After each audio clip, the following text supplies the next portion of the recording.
Welcome to Tony Martignetti Nonprofit Radio coverage of the Nonprofit Technology Conference. Our hosts are NTEN, the Nonprofit Technology Network, and we are in Austin, Texas in the Convention Center. My guest is Bridgett Colling. She's Director of Content Marketing for C3 Communications, and her topic in the workshop is Video Strategy, How to Compete and Win in a Video-Centric World. Bridgett Colling, welcome to Nonprofit Radio. Well, thank you so much, Tony. It's a pleasure to have you. It's so great to be here. Oh, thank you very much. How does video strategy fit into our overall content strategy? Well, something that C3 has been saying to nonprofits for years is that you don't just need one viral video, you need a video strategy. Yeah, please. Video works. The viral video, please. Can we just get away from that? I know. It's so hard, though. It's great if it happens, but it hardly ever does. Right. So, well, especially with the Ice Bucket Challenge happening last summer, I think a lot more nonprofits, now it's not just the viral video, it's how can we get hundreds of viral videos in a campaign. But the truth is that doesn't just happen. It's not something that you can construct inside your boardroom. It's something that has to happen either organically or it happens over time with a lot of effort and a lot of practice and a lot of community building. And so something that we've seen happening, really catching on with nonprofits, is the concept of content marketing. So producing content that's geared towards a very specific audience with the intention of driving them to action. And that content is really focused around their goals and their needs and speaks very clearly to who that audience is. And so we see a lot of nonprofits coming to us now asking about content strategy, wanting to know more about it, wanting help with developing their own content strategy so that they can create thoughtful content around their causes that make their constituents really excited to be involved, excited to volunteer, excited to donate. And so we see video fitting into that really well as a piece of... I don't know what that was. I don't know if part of the science fair floor just fell down or what. Hopefully everything's okay. Was that puzzle screen? that? Oh, it was probably the puzzle. You're right. I don't know what are the those Jenga? called? Jenga. Yeah. Okay. I think that's what I it was. bet it was. That was a loud one. I know. I pictured someone's booth collapsing on top, and then I got a little scared. 8-foot tall Jenga. Yeah. Okay. Well, as I was saying, so we see video fitting into that really nicely because we know that video is one of the most compelling forms of content you can produce. Yes. And it really can get to people emotionally. It can really drive people to action in a way that other types of content can't. Because adding sound and video and images together just makes for a really compelling emotional story. And so we see video fitting inside of a content strategy really well, along with other pieces of content. So along with your social media strategy, along with your website, along with your email. So you can't just think of video as its own entity. It's smarter to think about it inside the lens of all of the content that you're creating from your nonprofit.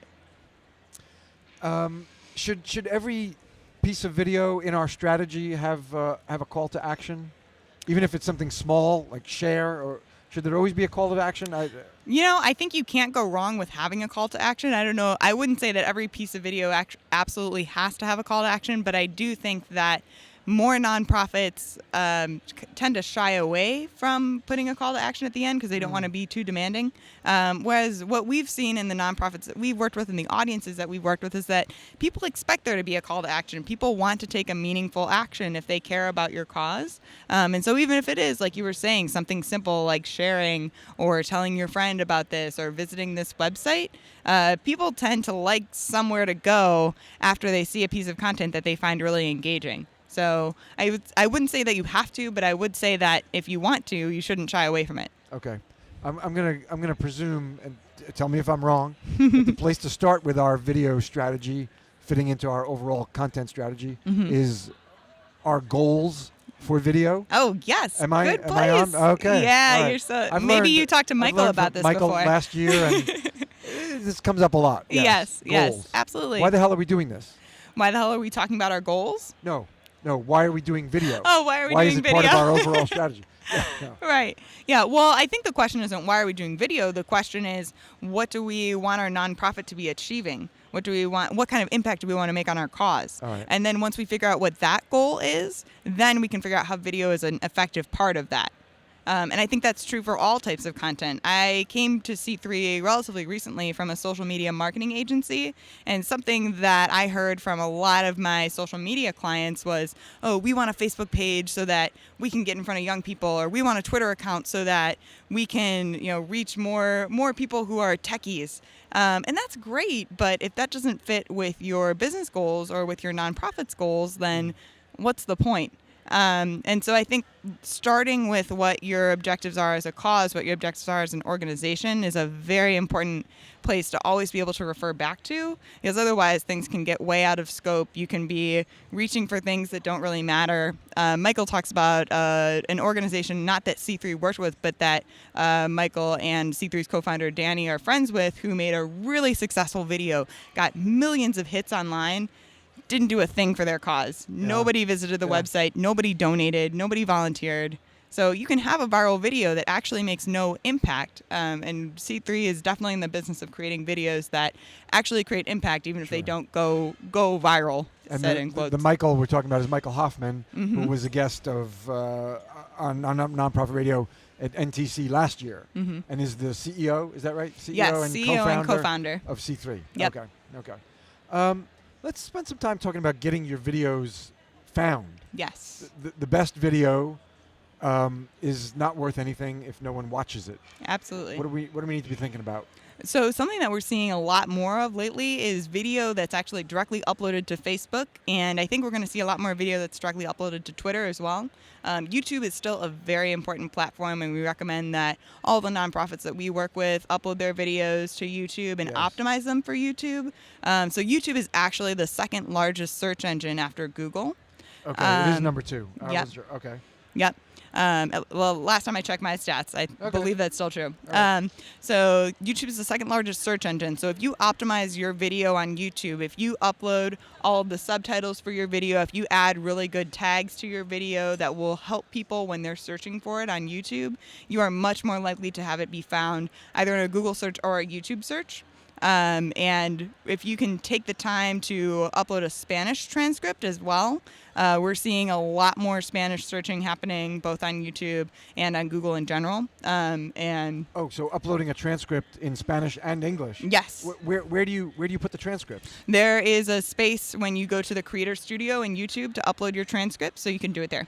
Okay, excellent. So those are no need for me to ask how do you optimize for YouTube? You just explained it. Yeah. There's other ways to optimize for YouTube too. So I'd say what else? I'd say creating a title and a description for your video that is not something that's thinking about your audience as you develop the title and the description for your video. So a lot of times in nonprofit video, we'll see things that are uploaded that say Dinner Gala Video 2014. Oh, yeah. And that's fine if you're just sharing it internally. But if you want anybody, any of your constituents to see it who are outside of the organization, they're not going to find it by searching Dinner Gala Video. Yeah. So you need to be thinking about your audience as you put your video on YouTube, and think about what they would be looking for when they're searching for that video. In the same vein, uploading or adding a description that tells a story about the video and invites people to click play, and not just saying, here is a video of our dinner gala in 2014.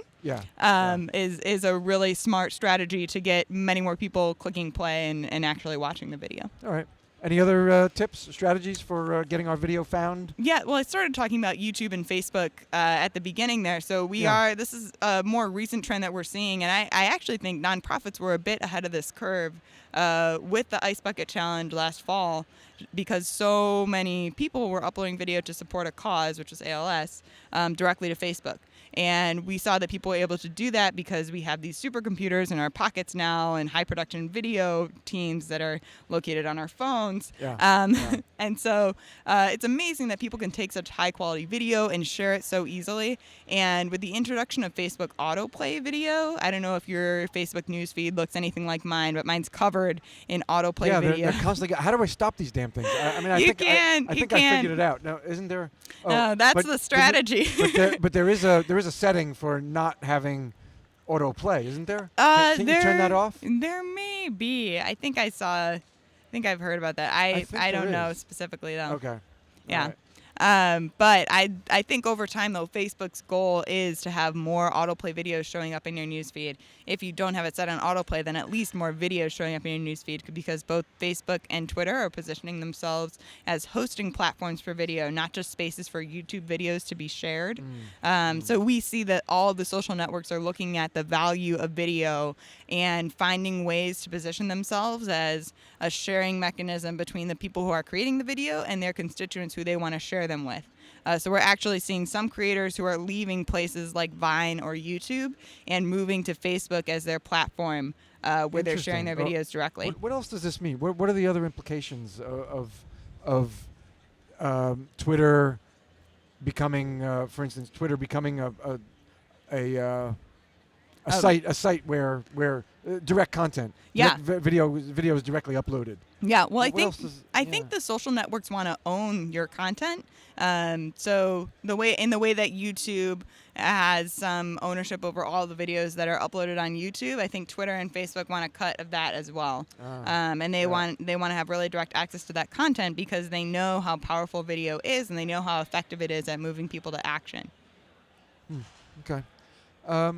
Let's talk about some of the production. You have some production strategies. Yeah. I think you'll agree that it doesn't have to be high production value to be moving and compelling. Absolutely not. Okay, let's talk about. Yeah. Well, one anecdote. Michael and I were just talking about this earlier as we were prepping for the presentation. So one really great example that if I could point your radio listeners there, if you look up 2015.doogooder.tv, we're announcing the winners of our Do-Gooder Video Awards. Awards. Yeah. Yes. So those are the awards. It's a 9th annual awards. They celebrate the best in video for good. And I only plug this because we had a really awesome winner in the Funny for Good category. So this is not the official announcement. Doesn't go out till tomorrow morning. But but the winner of that category was this organization called Unbound, who created a parody video of Between Two Ferns with Zach Galifianakis. I don't know if you've ever seen those videos on. Yeah, she's seen those videos. Okay, Marissa has. Yeah. Our production assistant here at NTC, Marissa has. But the Between Two Ferns is a parody of talk shows. And so it's Zach Galifianakis, an actor and usually a celebrity, who come and sit between two fake fern plants. And Zach Galifianakis basically makes fun of the other actor the whole time, pronounces their name wrong, refers to movies that they haven't worked in, and talks about how great their work was in that movie. Yeah. And so it's very funny. It's very dry. And so this organization, Unbound, created a video called Between Two Furnaces. It's a 10-minute video. There are maybe 2 different cameras that they use on the 2 different interviewee, or the interviewee and the person interviewing. So they cut back and forth a bit, but aside from that, I mean, there's a little bit of sound at the beginning. There's no motion graphics. It's obviously people who are in-house who are doing this. Yeah. The scripts are right in front of them. I love it. It's so basic, but it's so funny. And I think it shows that, we hear from nonprofits all the time, we don't have the budget. And budget can definitely be a limitation depending on the type of video you want to create. But I think if you're just talking about creating a video that's getting the word out about your organization, if you think creatively, you can really push the boundaries and create something that's really unique and very interesting. And so that video actually got over 3,000 votes in the Do-Gooder Awards. And we're really proud that it's a winner, because we think it shows nonprofits that you can do something simple and still have a huge success with it. How does their work relate to the video they created, the Between Two Furnaces? So they actually use the video to talk about the work that Unbound does. So they work in, I believe it's 21 different countries to help alleviate poverty. And so they talk about the work that they do during the video, but they talk about it in a very funny comedy parody way. So they kind of poke fun at the fact that it used to be a Christian-based, or it may still be a Christian-based organization, but they poke fun and say, so don't you hand everybody Bibles? Everybody's got to get a Bible, don't they? And they poke fun at themselves, which we think was also very brave, because a lot of nonprofits can feel very scared about being vulnerable like that, and poking fun at their own image or their own mission or their own values. But it was really cool to see a nonprofit, being a little bit vulnerable and getting a big reward in return. Okay.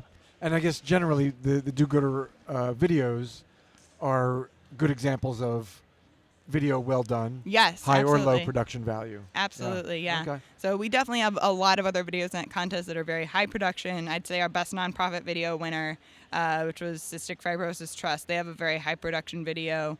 Most of the videos that were submitted tend to be from more nonprofits who have a bit of a budget and know they're focusing on these videos, and they're thinking about the distribution of the videos too. So when they create the videos, they know that one of the ways they're going to promote them is by submitting them to the Do-Gooder Awards.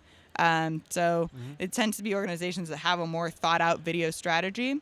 So we do see a lot of higher production videos, but there's a whole range in there. So I'd recommend people, if they're interested in seeing examples of great video, they'll be able to view all of our finalists and the winners on 2015.dogooder.tv if they want to check it out. Okay, excellent. Yep. We still have some time left together. Okay. What more can you tell us about video strategy fitting into our overall content strategy? Yeah, well, I think so. I really I talked a lot about the low production of Between Two Ferns, or Between Two Furnaces rather. Yeah. But some other video strategy tips that we're going to be sharing tomorrow in terms of easy ways to produce more video. Yeah, please. Some of those would be really video curation using user-generated content. So asking your fans to send your fans. I'm in YouTube creator land because we're working with a lot of YouTube creators for the Do-Gooder Awards. They have their fans submit a lot of videos to them. But asking your constituents to create videos to help support your cause. So if you give them very specific talking points, tell them about what length you want your video to be. Encouraging them to take videos with their smartphones and send them to you, or upload them using a hashtag. There are a lot of platforms that you can use now, third-party platforms, that will aggregate any content that's sent to a certain hashtag. And so we see a lot more nonprofits using technology like that in order to really gather a lot of user-generated content in an easy way. That's interesting. What are some of those sites? So one that I've used before is called WooBox. WOOBOX? Yep, that's correct. Okay. And so that's actually, you can create apps that you can embed on websites, or you could add as an extension to your Facebook page. It's very easy to set up. And you could do something like a hashtag contest. So you could do, hashtag nonprofit radio, and everyone who submitted a photo or tweet with hashtag nonprofit radio would have their content entered into this contest. And it gives you all the tools to basically run a contest from there. Cool. So, Is there another one? Another one of these hashtag aggregators? That's the main one that I've used. Another one that I've used, not so much for contest, but just to sift through content, is called TagBoard. TagBoard. Okay. And so that's a really good one. It has a beautiful display. It's totally free to use. And I've used that a lot, especially for something like NTC, you could create a tag board for 15 NTC and see all of the stuff that people have submitted under, hashtag 15 NTC, and then filter out videos, photos, tweets, etc. Cool. So, by the way, thank you for shouting out hashtag nonprofit radio. Yes. Appreciate that. Yeah. Thank you. I do it often enough, but yeah. it's a pleasure to hear someone else's voice saying it. Thank you. Mm-hmm. All right, so it's it's reminding me of Storify. Yes. But it's more automated. Yes, it's more automated. So Storify is more, you would take tweets and place pull them. Yeah, you pull the create stuff your in own that you story. want. Mm-hmm. Right. So this would be automated. So anything that came in under that hashtag would be in there. Something like WooBox would give you the control to sift out any content that you didn't want showing up in there. So if someone was spamming you, you could delete it. But something like TagBoard wouldn't, because it's a free service, you wouldn't have that kind of control. But I find that it's great, especially for conferences or things where if I'm live tweeting an event and I want to see everything going on in an event in one place, I use TagBoard to look at that. Okay. Mm-hmm. Okay. All right. We still got a little more time. Okay. Tell me some more stuff that you haven't told me yet. Yeah, sure. So tomorrow, let's see, what else are we talking about? We've talked about video tips and tricks. We've talked about distribution a bit. I guess I'd say some more ideas for generating video for your nonprofit that aren't as high production, aren't as high cost. We've been doing a lot of Google Hangouts recently. Those are great. They're awesome. Automatic, the video is completed it right at the end. Yep. So in order to do that, you have to do the Google Hangout on air. Yep. If you do a Google Hangout on air, your video will be automatically uploaded to YouTube. It looks great. It makes it so much easier. I know, especially for me as a content manager, I'm looking for anything that will automate my process for me a bit and take away some of that time that I would be taking to upload a video and optimize it. And so you could do all that in the front end through Google Plus when you set up the Hangout. And it's really great. We've been doing hangouts. So we've been doing interviews with people in the nonprofit community. So we did one a few weeks ago with Jeff Brooks of Future Fundraising Now. We did one a few months ago with Joe Waters and Kiwi Miller. And yeah, we've been really enjoying doing the Google Hangouts, and it makes it really easy to do these quick little powwows with people, and to be able to transfer the video back and forth between users in a way that looks really advanced, looks really polished, but is very cheap and easy to do. It's free and it's easy to do. I've done some nonprofit radio hangouts. Yeah. They're cool. Yeah. Especially when somebody or something that's going to attract a lot of attention and comments. Yes. So then we get people either chatting or they're coming into the video. Absolutely. It's great. Yeah, that's great. so cool. Yep. And the other thing we've been doing is webinars too, which I know is so old school, but I think especially in the age of content strategy, creating things that you can have people exchange their email address for in order to give them some content. So something like a webinar where you have to give your email to sign up is really valuable to nonprofits. When we talk about content strategy, we talk a lot about subscription and making sure that you can have a way to collect people's email addresses so that you actually have their contact information for the long term. I say that a lot of times, I'm not the only one who says this, but I tell nonprofits a lot that when you are building your community on Facebook or on Twitter or on YouTube even, you're building a house on rented land. And you don't really own those networks. So, Facebook could shut down tomorrow, and then your community of hundreds of thousands of likes is gone. Right. But if you have people's email addresses, it's a much more secure way to stay in touch with the people who you want to communicate with and the community that you're building. So we always recommend that people build an email database and find ways to drive people to sign up for your email list. And how can we use video to do that? So video, actually, so this is special for nonprofits. If you're a part of the YouTube for Nonprofits program, you are one of the select few on YouTube who can actually take people from your video to a third-party website, so not another YouTube video. And so you could take people directly to your email sign-up form from a video, which is something that for-profits can't do. What do you have to be a member of? The YouTube for Nonprofit program, the YouTube Nonprofit program. Okay. Find that, sign up for it. Yep, youtube.com/nonprofits. Okay. Very easy. And then you can drive people to third-party You can drive people to third-party websites. From your videos. From your video, yep. Those embedded clicking. Yes. Embedded clicking. Exactly, okay. Yep. And there's a lot of other benefits to the YouTube nonprofit program too.